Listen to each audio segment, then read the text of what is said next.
నా మెడకాయ మీద తలకాయ ఉన్నంత వరకు తల నరుక్కుంటానే తప్ప ఇచ్చిన మాట తప్పనని అనేక బహిరంగ సభల్లో శాసనసభలో కూడా ముందు ప్రకటించారు. కానీ ఇచ్చినటువంటి హామీల మీద అధికారంలో రాకముందే మరి మోసం చేయడము, దగా చేయడము, మాట తప్పడము మరి ప్రారంభించిన విషయాన్ని మనం వేస్తా ఉన్నాను.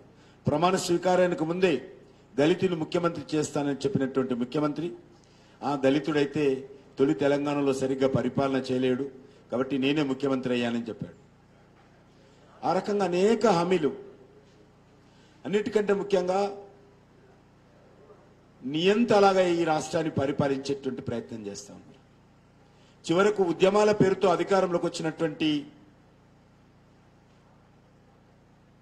ఈ యొక్క కేసీఆర్ గారు మరి కనీసము ఈ రాష్ట్రంలో ఉన్నటువంటి ప్రజా సంఘాలు కానీ, ఈ రాష్ట్రంలో ఉన్నటువంటి అనేక మరి రాజకీయ పార్టీలు కానీ ఎవరు కూడా ఆందోళన చేయకూడా అడ్డుకునేటువంటి ప్రయత్నం చేయడం జరుగుతాం. ధర్నా చౌక్ మనకందరూ తెలుసు.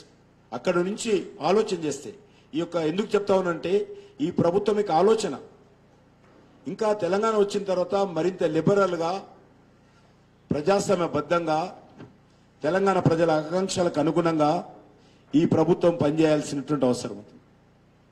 అది చేయడం లేదు. ఈరోజు కనీసము నిరసన తెలియజేసేటువంటి అవకాశం లేదు. నేను ముఖ్యమంత్రి గారిని కలవడం కోసం అనేక సార్లు గతంలో అంటే తెలంగాణ రాకముందు